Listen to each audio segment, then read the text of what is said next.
Dito sa Papa Dudut Stories, ikaw ay hindi nag-iisa.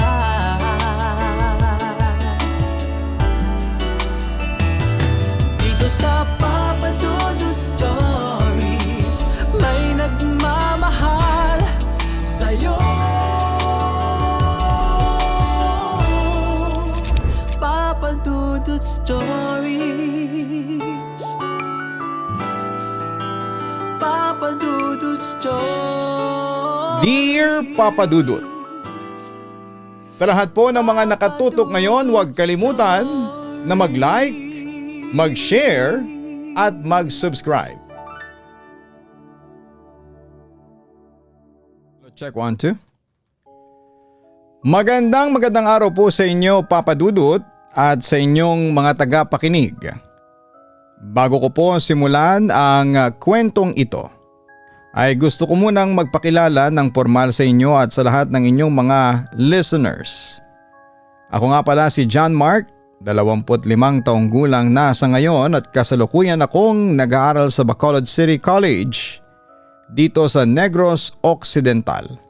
At nasa 3 taon na ako sa kolehiyo sa kursong Bachelor of Science in Industrial Technology, major in Civil Technology. Pero ang kwentong ibabahagi ko sa inyo ngayon ay nangyari noong taong 2019 nung ako ay isang senior high school student pa lamang. Ipinanganak po ako sa isang maliit pero napakagandang probinsya, ang Romblon, na bahagi ng Region 4B or Mimaropa. Kilala ang lugar namin bilang Marble Capital of the Philippines dahil sa dagsa at saga ng produktong marmol.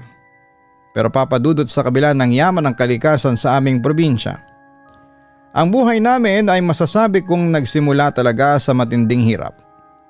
5 kaming magkakapatid at 4 ako sa aming pamilya. Bata pa lamang ako ay namulat na ako sa realidad na kapag wala kang pera, doble ang kailangan mong kayod at pagtitiis. Ang pinakamahirap na bahagi ng aming kabataan ay ang maulila kami sa ama. Hindi naman sa namatay si Itay noon kundi dahil iniwan niya kami. Taong 2001 nang mangyari yon. 1 taong gulang pa lamang ako noon at ang aming ina ay 4 na buwang buntis sa aming bunso. Ayon sa kwento ni inay at ng mga kamag-anak namin, nagkaroon ng ibang pamilya at anak sa ibang babae ang aming ama. Kaya sa isang iglap ay nawalan kami ng haligi ng tahanan. Dahil mag-isa lamang si inay at kailangang pakainin ng 5 nagugutom na bibig ay napilitan siyang mamasukan sa Maynila bilang isang kasambahay. Napakahirap ng sitwasyon na yon, Papa Dudut. Kaming magkakapatid ay naiwan sa Romblon sa pangangalaga ng aming tiyuhin, lolo at lola.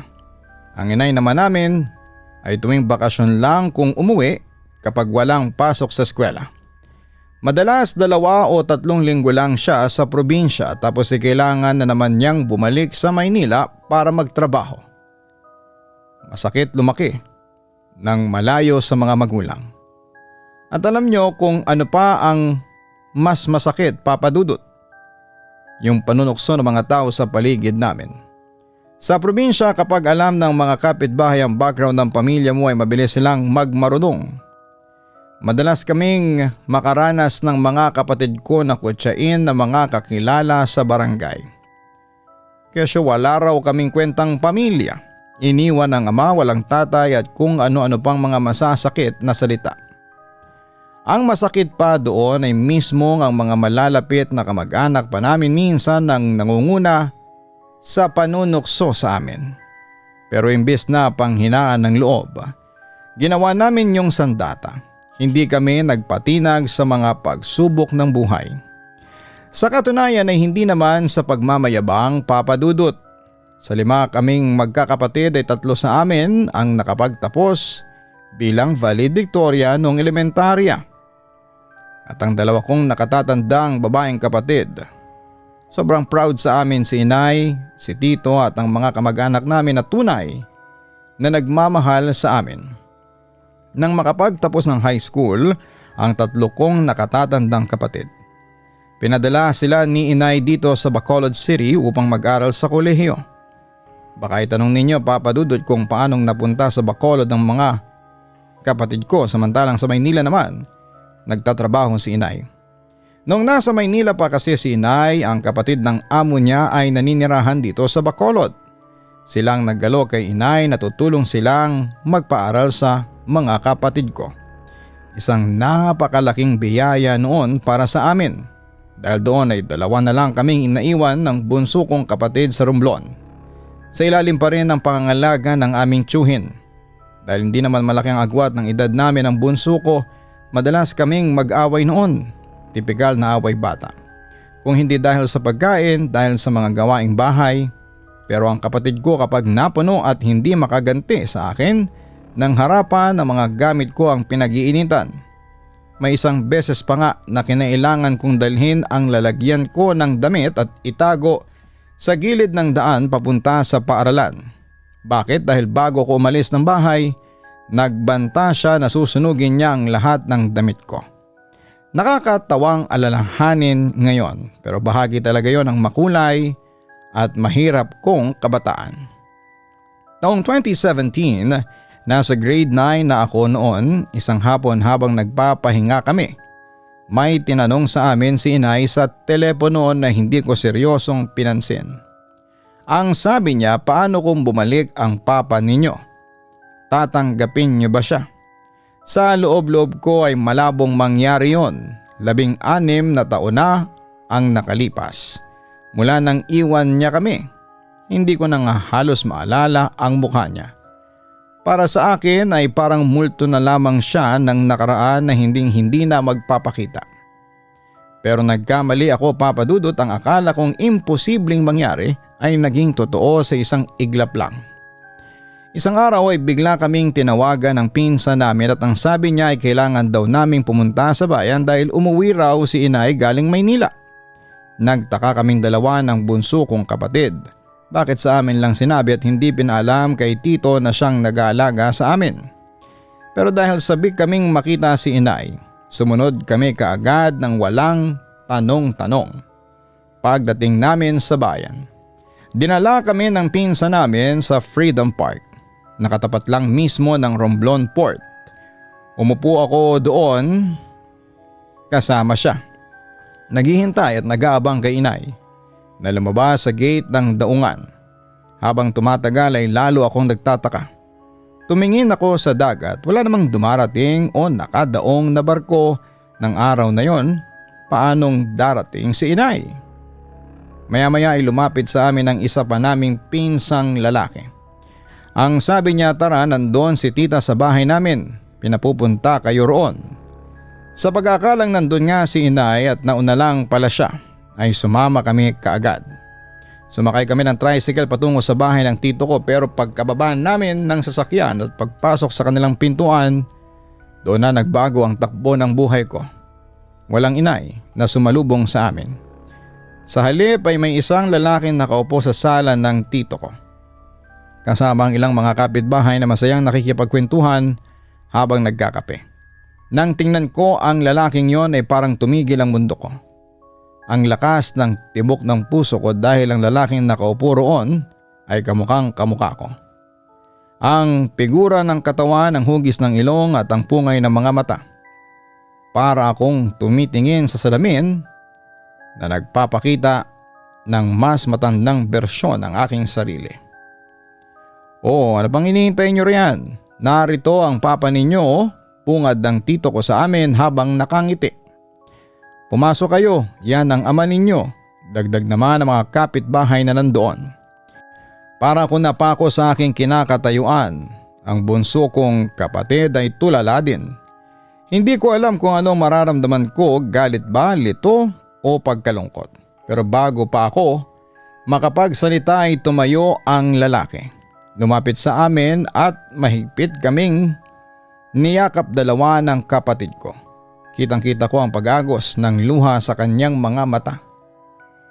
Nak, ang sabi niya. Papadudod sa unang pagkakataon sa buong buhay ko. Narinig ko ang boses ng aking ama. Isang kakaibang emosyon ang dumaloy sa buong katawan ko. Walang kahit na isang salita ang lumabas sa bibig ko at niyakap niya kami ng matagal at humingi ng tawad sa lahat ng taon na nawala siya. Sa lahat ng hirap na tiniis namin dahil sa pang-iiwan niya. Mabilis kumalat ang balita sa aming barangay. Ang usap-usapan ng lahat ay bumalik na ang ama namin. Buo na muli ang pamilya nila. Agad akong pinasamahan ng kapatid ni inay sa pinsan ni itay para bumalik sa dati naming bahay upang kumuha ng mga gamit. Doon na muna kami tumira pansamantala sa bahay ng tito ko kasama si itay. Pagkaraan ng ilang linggo ay umuwi na rin si inay galing sa Maynila. Sa wakas pagkatapos ng mahabang panahon ng pagiging ulila. Nagkasama-sama kaming muli bilang isang buong pamilya. Nagpatuloy ako sa pag-aaral ng grade 10 habang ang bunso ko namang kapatid ay nasa grade 6 pa lamang. Kung hindi lang sana siya nagpabaya sa pag-aaral dahil sa gulo ng pamilya namin noon, 1 taon lang sana ang agwat naming dalawa. Pero dahil nga sa hirap ng sitwasyon noon, naapektuhan talaga ang pag-aaral niya. Pagkalipas ng ilang buwan na nakikitira kami kay tito, nagtulungan kami ni itay na gumawa ng isang maliit na bahay sa mismong likod ng bahay nila tito. Doon kami lumipat at nanirahan sa loob ng halos 2 taon. Masaya ako dahil kahit papaano nararamdaman ko na ang pakiramdam na may ama na gumagabay sa amin. Matapos kong makagraduate ng junior high school, nagkausap sina inay at itay tungkol sa aming kinabukasan.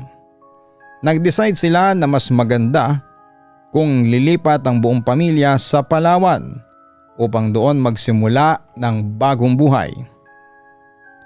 Ang aking ama kasi ay merong isang malaking bangkang demotor. Doon sa Romblon, madalas itong arkilahin ng mga turista para mag-island hopping o kaya naman ay ginagawang service ng mga taong gustong pumunta sa ibang isla. At dahil nga sa masipag si itay ay nakaipon siya ng sapat na halaga mula sa pagpapasada ng bangka. Ang ipong yon ang ginamit namin para bilhin ang mga gamit at supply na kinakailangan namin sa paglipat. Papa Dudut, baka hindi kayo maniwala. Pero bangka lang talaga ang sinakyan namin mula Romblon hanggang sa Palawan. Walang malaking barko ng Roro kundi ang bangka lang ni itay.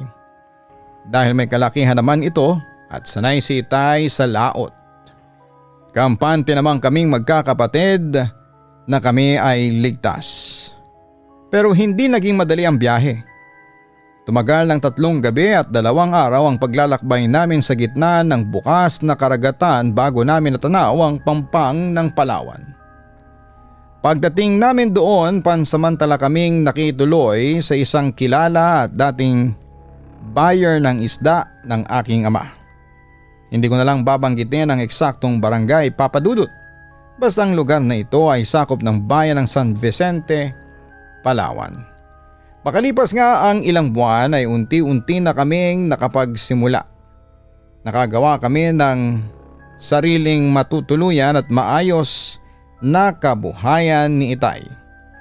Ang bunso kong kapatid ay bumalik na rin sa pag-aaral pero ako, Papa Dudut, ay napilitang huminto muna ng 1 taon.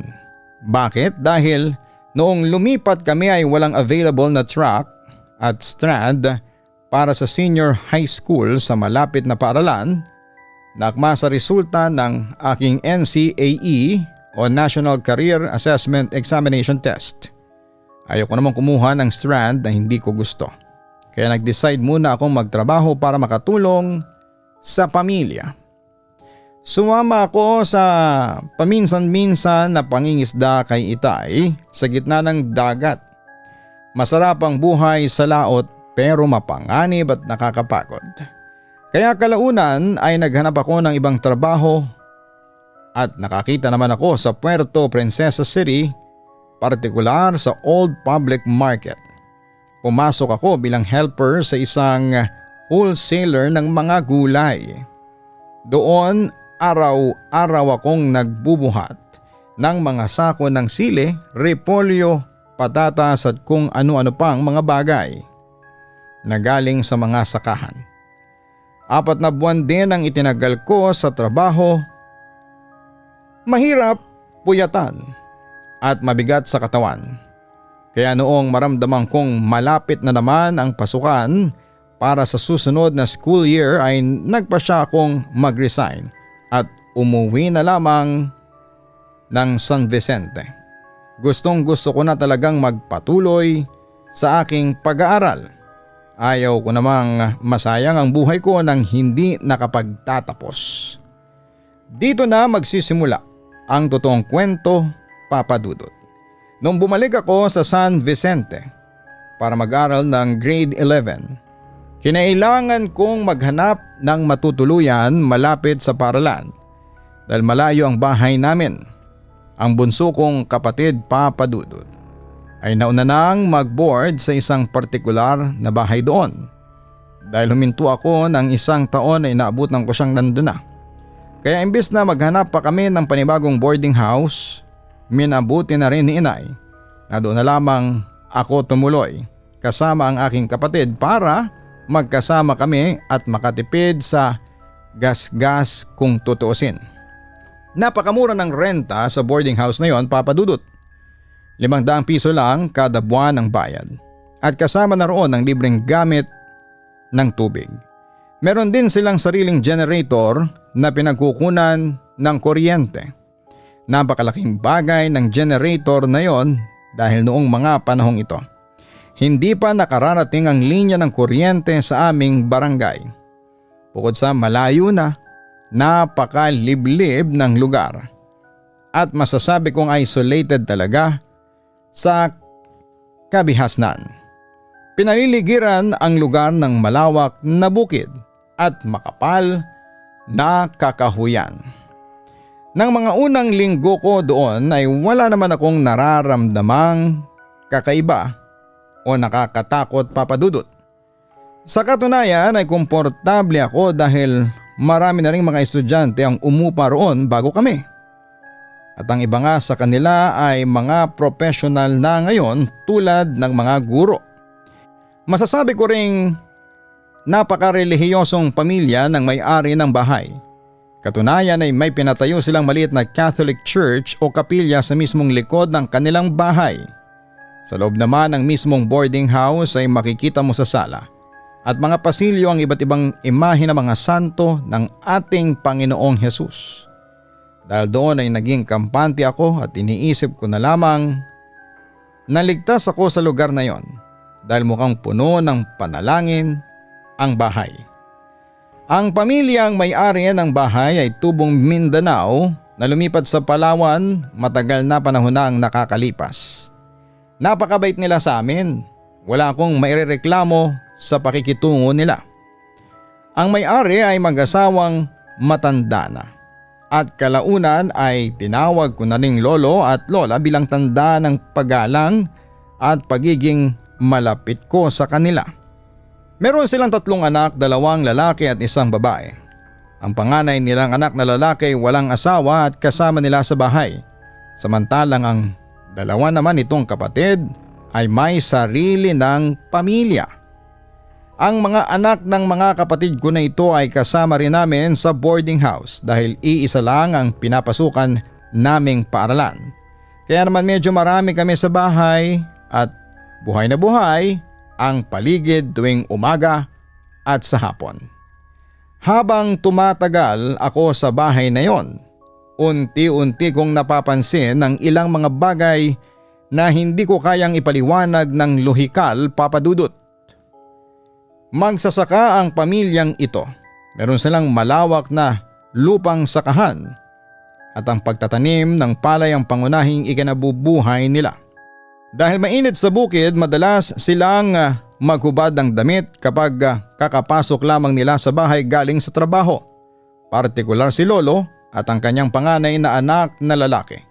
Isang hapon habang nag-aayos ako ng gamit sa sala, nakita ko naghubad si Lolo ng polo.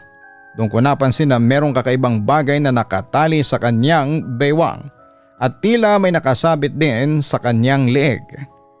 May mga nakasulat na Latin at kakaibang simbolo sa tela.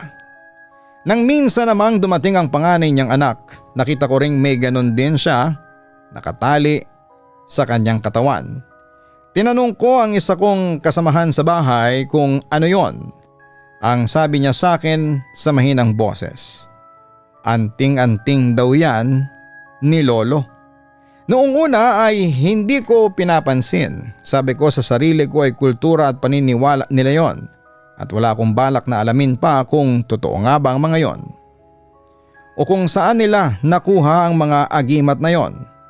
Hanggat mabait sila sa amin, wala akong pakialam. Subalit isang araw, sa isang hindi naasahang pagkakataon, napatunayan kong may kakaibang lakas na gumagana sa katawan ni Lolo. Isang lakas na hindi normal para sa isang matanda, Papa Dudut. Tandang-tanda ko pa ang hapon na yon. Nagluluto ako sa kusina para sa hapunan namin nang makita ko si Lolo na paparating galing sa gubat sa likod ng bahay. Pasan-pasan niya sa kanyang balikat ang isang napakalaking bigkis ng mga sinibak na kahoy na gagamitin sanang pampangatong. Sa liit ng pangangatawan ni Lolo, naawa ako sa kanya dahil mukhang mabigat ang dala niya. Kaya agad akong lumapit para tulungan siya. Lo, tulungan ko na po kayo. Ako na po ang magbababa, sabi ko. Akma ko nang sasaluhin ang bigkis ng kahoy mula sa kanyang balikat. Ngunit pagkahawak ko pa lamang sa kahoy, biglang nabaon sa paa ko at muntik na akong matumba sa sobrang bigat nito. Halos manginig ang mga kamay ko, Papa Dudut. Gulong-gulo ang isipan ko noon. Paanong nakayanang pasanin yun ni Lolo? Mula sa gubat hanggang sa bahay ng mag-isa. Napaka-liit na tao lamang ni Lolo. Matanda na at payat pa. Samantalang ako ay mas malaki ang pangangatawan ko sa kanya. Mas bata at may lakas pa mula sa pagtatrabaho ko sa palengke noon bilang tagabuhat. Pero sa pagkakataong yon ay hindi ko man lang magawang maiangat ng matagal ang bigkis ng kahoy na yon. Ang nakapagtataka pa ay nagawa niya yon nang walang kahirap-hirap at walang kasama doon. Nagumpisang pumasok sa isipan ko na baka nga totoo ang anting-anting na suot niya.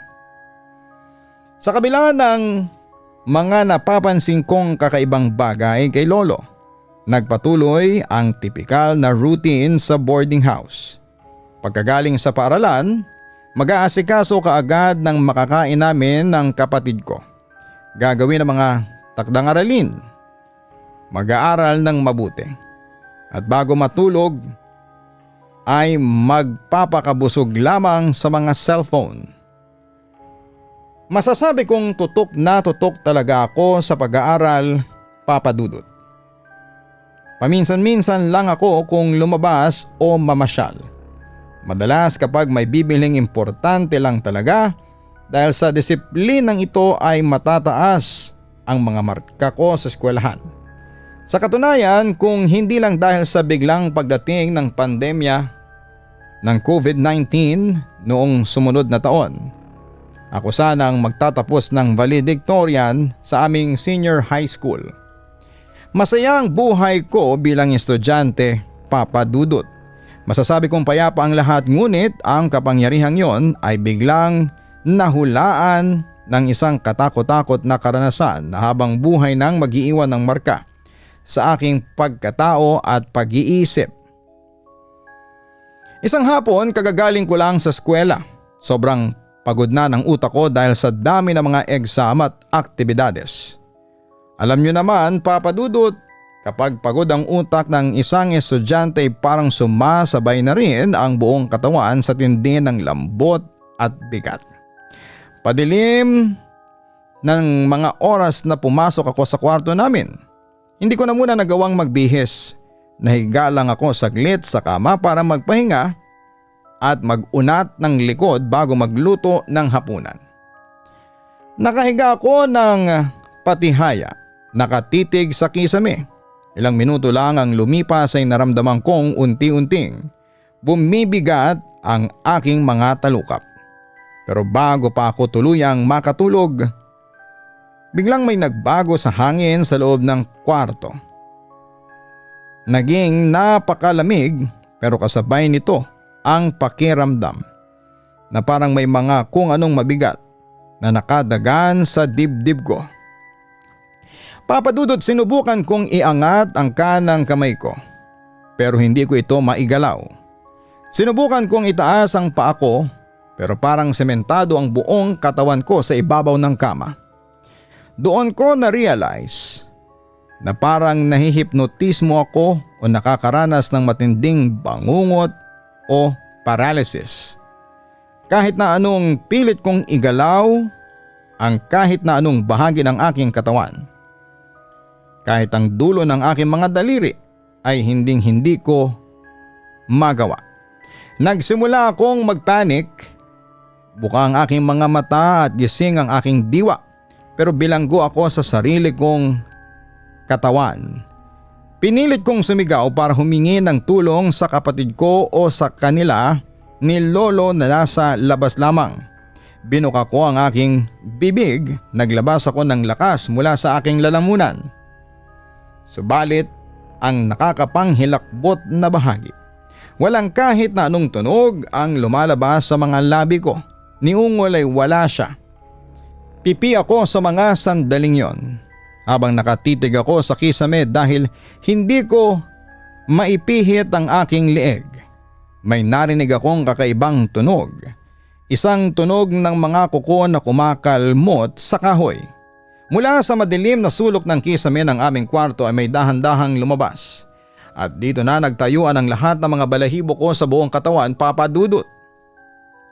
Nakaramdam ako ng isang uri ng takot na hindi ko pa nararamdaman sa tanang buhay ko.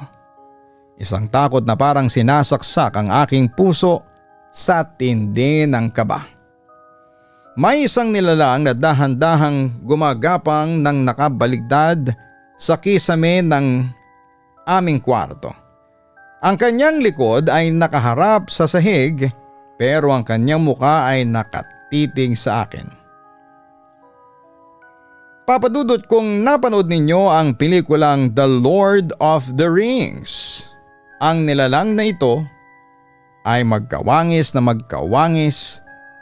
kay Gollum o Smegol.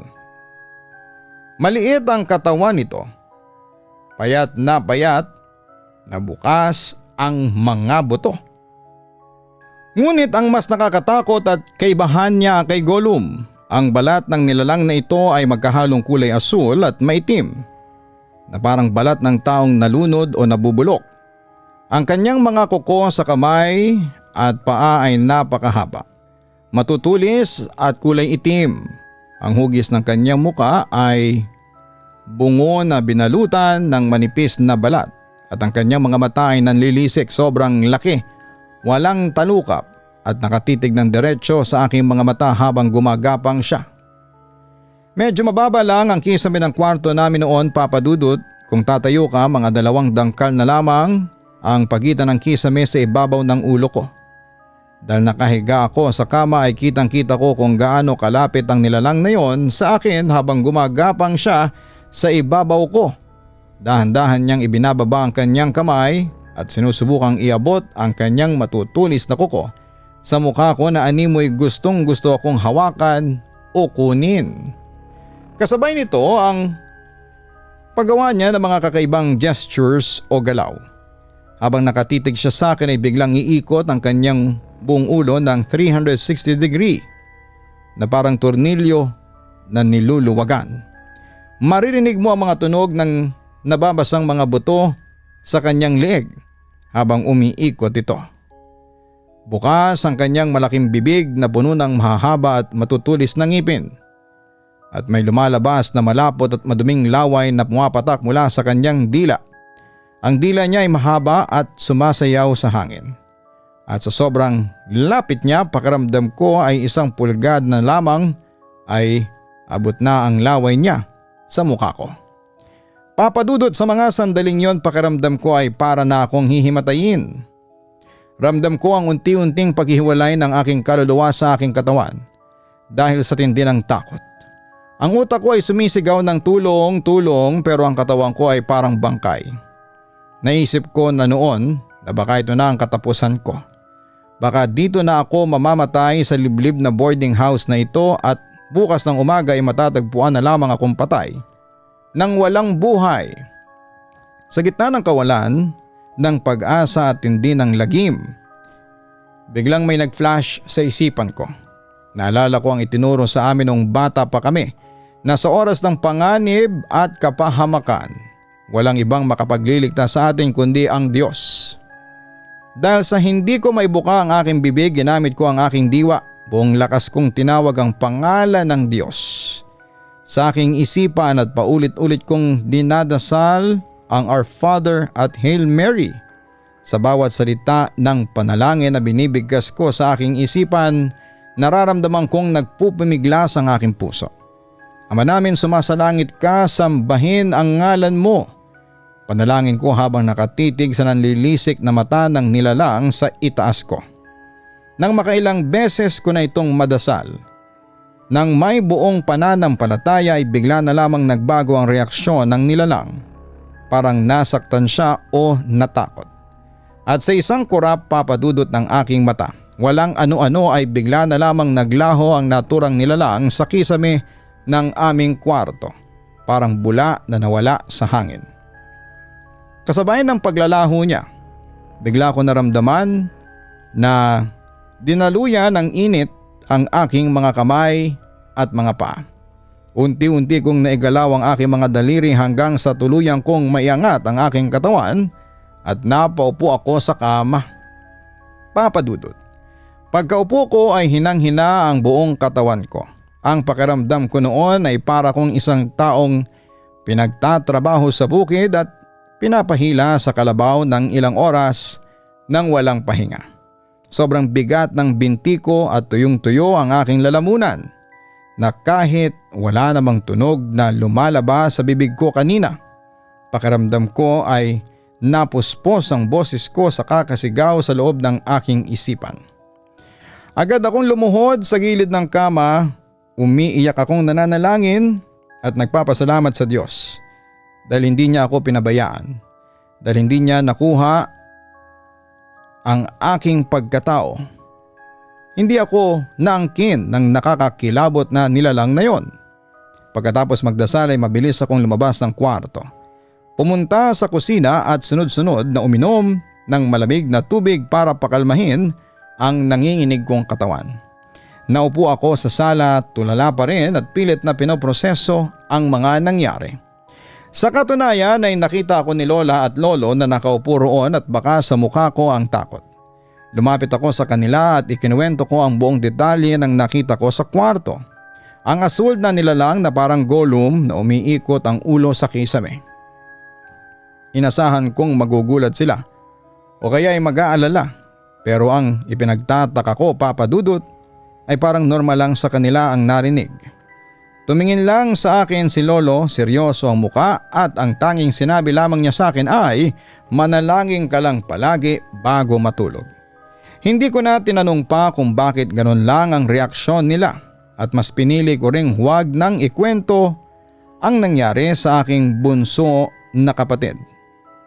Natatakot ako na baka kapag nalaman niya ay magpanik siya at matakot nang matulog sa kwartong yon o kaya naman ay mag-alsa balutan kami bigla at wala naman kaming ibang lilipatan kagad dahil gabi na at malayo ang bayan. Ang buong akala ko dahil nagdasal ako at nagpasalamat sa Diyos, doon na matatapos ang kababalaghan ng mga mararanasan ko sa naturang bahay, Papa Dudut. Subalit yun pala ang aking malaking pagkakamali dahil ang mga susunod na gabi ay mas higit na impyerno ang dala-dala. Dumating ang kinabukasan, buong araw sa eskwelahan ay lutang ako. Paulit-ulit na bumabalik sa isipan ko ang mukha ng nilalang na asul, pero pinilit kong magpakatatag. Sabi ko sa sarili ko baka pagod lang talaga ako, baka guni-guni lang, nadala ng matinding stress sa pag-aaral. Nung hapon na yon, pag uwi ko sa boarding house ay ganun pa rin ang pakiramdam ko. Pagod na pagod ang aking katawan at parang gustong gusto ko lang humiga kahit sandali. Pumasok ako sa kwarto, humiga ako sa kama para magpahinga saglit bago mag-asikaso ng mga gawaing bahay. At tulad ng nangyari nung nakaraang gabi, sa hindi may paliwanag na pagkakataon ng walang ano-ano ay bigla na naman akong hindi makagalaw sa aking kinakahigaan, Papa Dudut. Ramdam ko ang lamig na gumagapang mula sa aking mga paa paakyat sa aking dibdib hanggang sa aking ulo. Ang buong katawan ko ay parang itinali ng napakahigpit sa higaan gamit ang makakapal na kadena o lubid. Mula sa dulo ng aking mga paa hanggang sa aking ulo ay hindi ko maigalaw kahit na anong pilit at urong ang gawin ko. Parang nakabaon ako sa simento. Nagsimula na naman akong kabahan ng matindi. Alam ko na ang senyales na ito. Sisigaw na naman sana ako at humihingi ng saklolo, pero tulad kagabi ay walang tunog.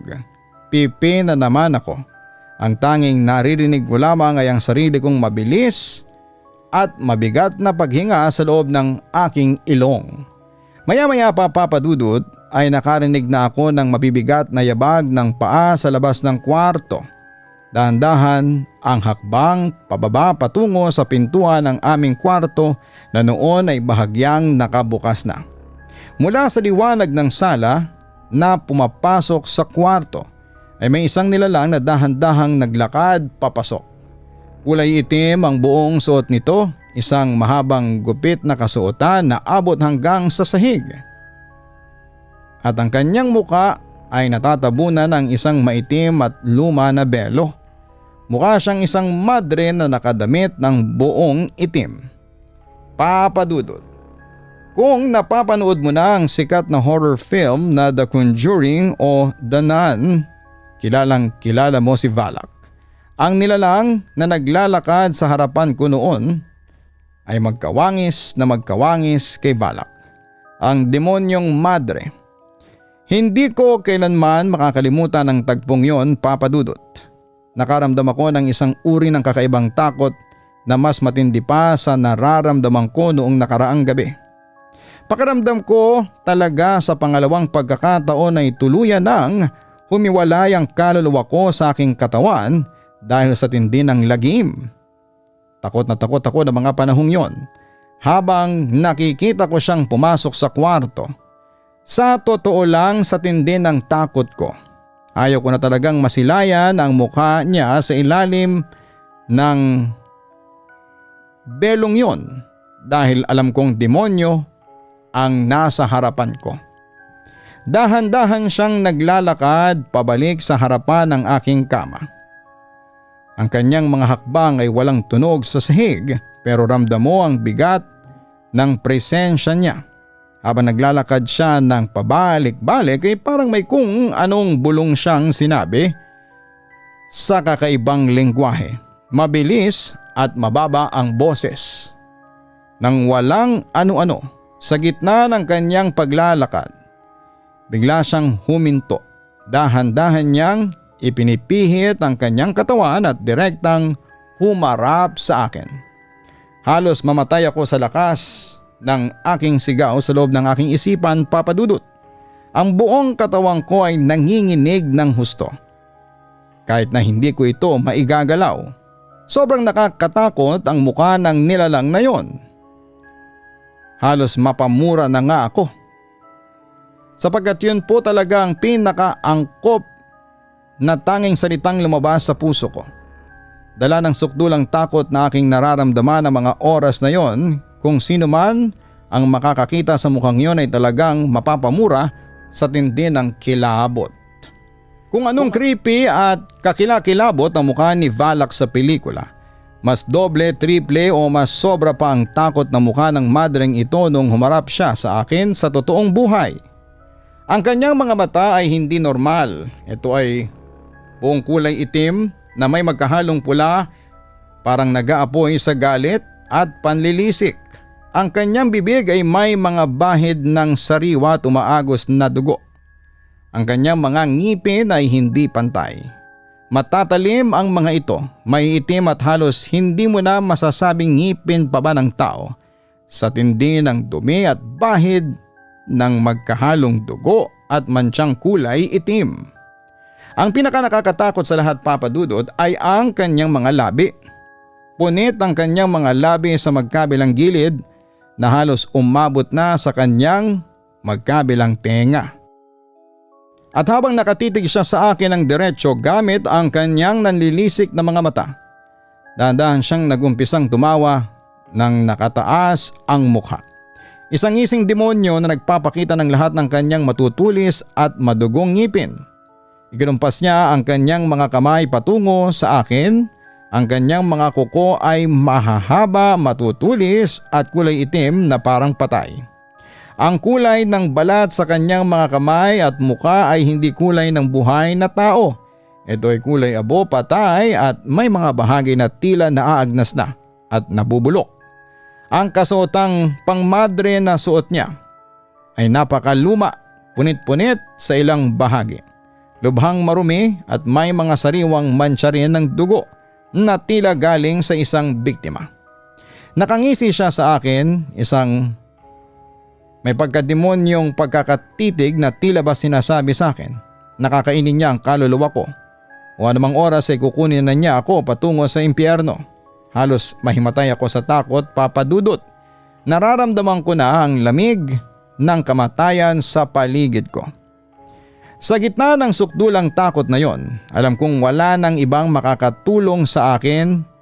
Walang pader, walang tito, walang kapatid ang makakarinig sa akin, kaya sa pangalawang pagkakataon, wala akong ibang nagawa kundi ang muling tumawag sa banal at makapangyarihang pangalan ng Diyos. Ginamit ko ang buong lakas ng aking diwa at pananampalataya. Sa loob ng aking isipan, buong taimtim at umiiyak akong nagdasal muli ng Our Father at Hail Mary ng paulit-ulit ng walang paghinto. Ama namin, sumasalangit ka, iligtas mo ako sa masamang ito. Huwag mo po akong pababayaan. At tulad ng nangyari noong unang gabi, sa nilalang na asul sa kisame, noong sandaling banggitin ko at paulit-ulit na isigaw sa aking isipan ang pangalan ni Jesus Christ, biglang napatigil ang madring demonyo sa kanyang pagngisi. Parang may individual na puwersa na humahampas sa kanya. Nagsimula siyang manginig at unti-unti siyang naglaho sa hangin, kasama ang kanyang itim na damit at belo, hanggang sa tuluyan nang mawala ang kanyang presensya sa loob ng kwarto, Papa Dudut. Pagkatapos noon ay unti-unti akong bumalik sa realidad. Naramdaman ko ang muling pagdaloy ng lakas sa aking mga kalamnan. Agad akong naupo habol ang aking hininga habang ang buong katawan ko ay basang-basa ng malamig na pawis. Mabilis akong lumuhod muli sa sahig, umiiyak na nagpasalamat sa Panginoon dahil sa kanyang dakilang pagliligtas sa akin sa pangalawang pagkakataon. Alam ko, Papa Dudut, na kung hindi dahil sa kanyang pangalan, baka tuluyan ang nawala ang pag-iisip ko sa katinuan at kinuha na ako ng masamang espiritu na yon. Pagkatapos ng pangalawang gabing yon ng lagim, nagbago ang pananaw ko sa boarding house na yon. Hindi ko na rin po yon na ikikwento kina lola at lolo, maging sa kapatid ko. Sabi ko lang sa sarili ko, kung ikikwento ko pang muli ay baka isipin lang niya na mababaw na ako o kaya naman ay matakot ng matulog ang kapatid ko. Pinagpapa sa Diyos ko na lamang ang lahat ng aking mga naranasan. Pero ang maganda, Papa Dudut, pagkatapos ng pangalawang gabing yon at sa awa ng proteksyon ng Diyos, ay wala na akong naranasang ganong pangyayari sa loob ng bahay na yon. Natuto na ako. Gabi-gabi bago ko man lang ipikit ang aking mga mata, nag-uukol muna ako ng mahabang oras ng pananalangin. Humihingi ako ng bakod ng proteksyon mula sa mga anghel ng Panginoon. Dahil malapit na ring matapos ang school year noon ay tinuong ko na lamang ang pansin ko sa pag-aaral. Ang pagtungtong ko sa grade 12 noong sumunod na taon ay gumawa talaga ako ng paraan.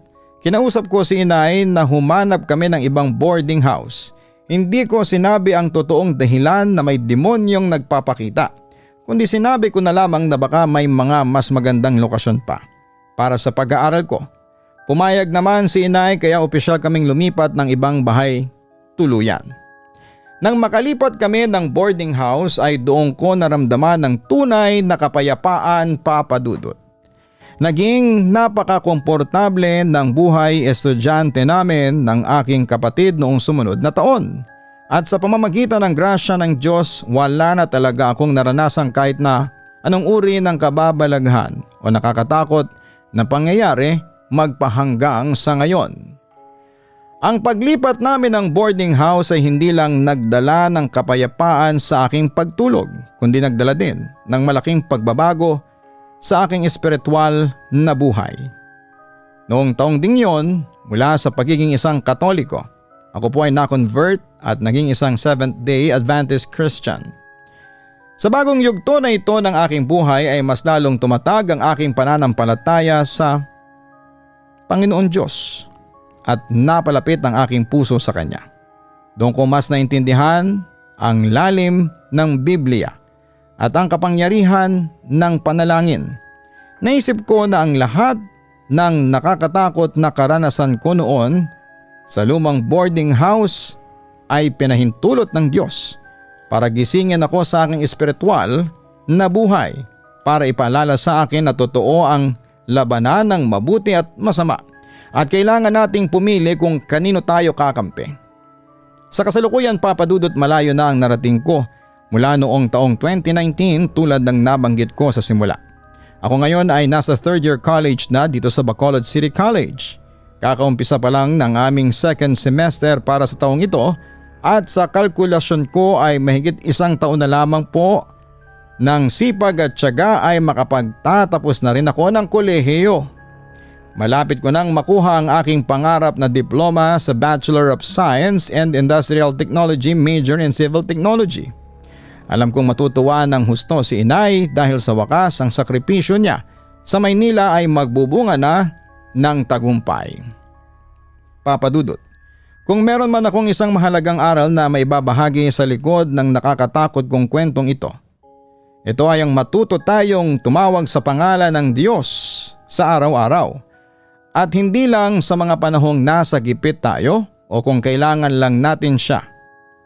Madalas kasi sa atin kapag masaya ang buhay, kapag maayos ang takbo ng araw natin, nakakalimutan na po natin ang magpasalamat sa Panginoon. Naaalala lang natin ang Diyos kapag may sakit tayo, kapag walang pera, o kapag may alagad ng demonyo na gumagapang sa kisame natin. Pero ang totoo, ang panalangin ay dapat nating gawing hininga araw-araw. Gusto ko rin pong iwanan sa inyo at sa lahat ng mga tagapakinig ang isang talata mula sa Bible na nakasulat sa Romans 8 verse 31 na siyang naging sandata ko. Kung ang Diyos ay panig sa atin, sino ang lalaon laban sa atin?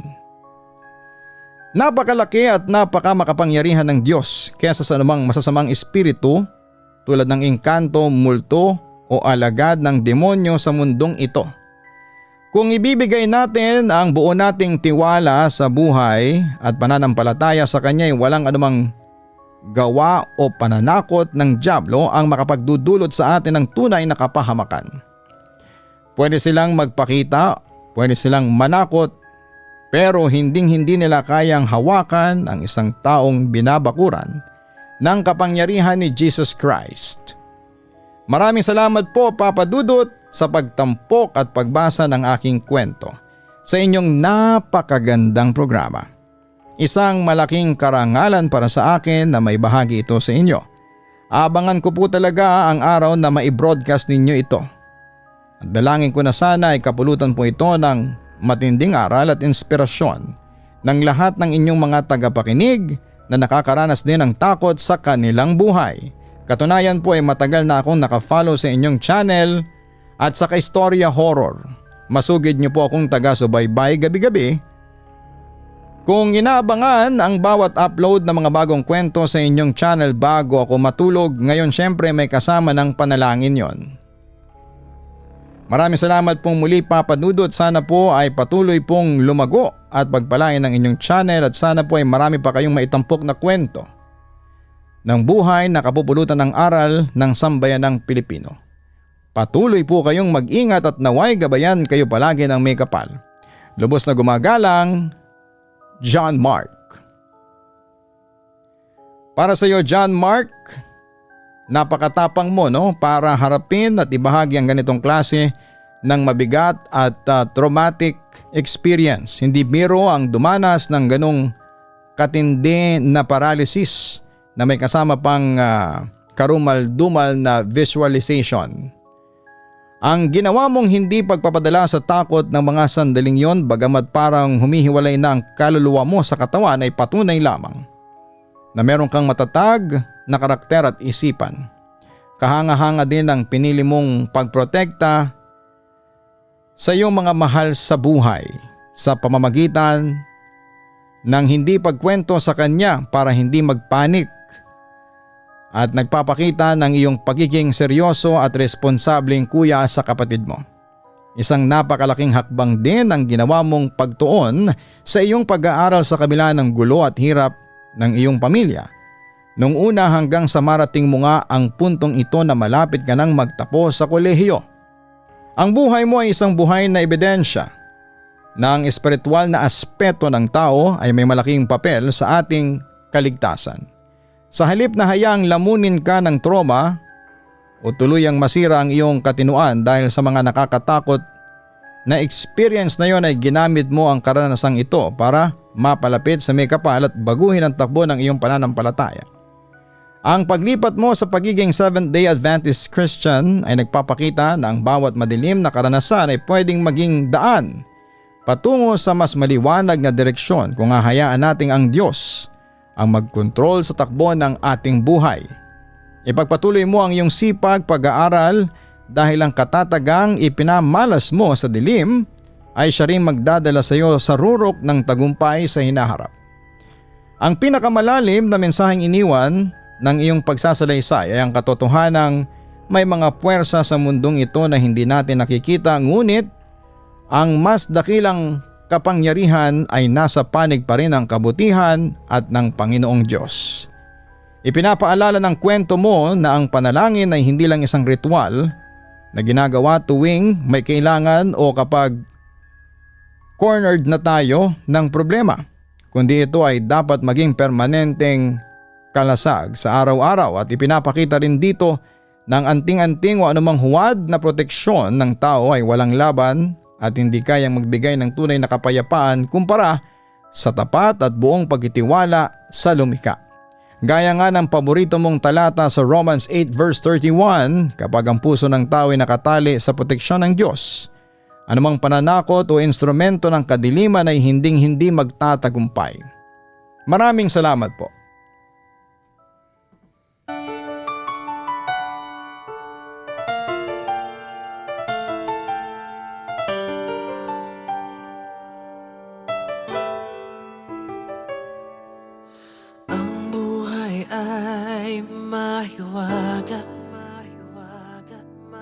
Laging may lungkot at saya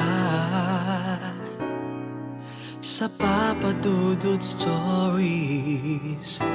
Laging may karamay ka.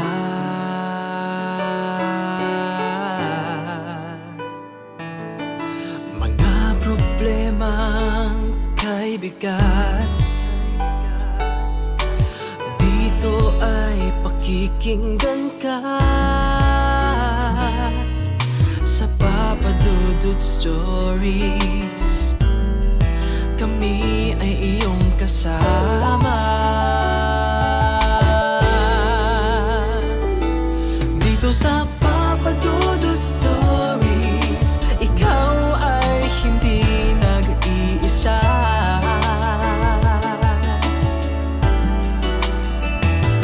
Dito sa Papa Dudut Stories, may nagmamahal sa'yo. Papa Dudut Stories, Papa Dudut Stories,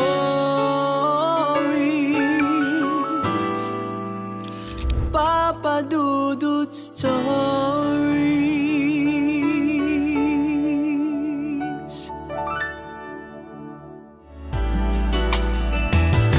Dito sa Papa Dudut Stories, may nagmamahal sa'yo. Papa Dudut Stories, Papa Dudut Stories.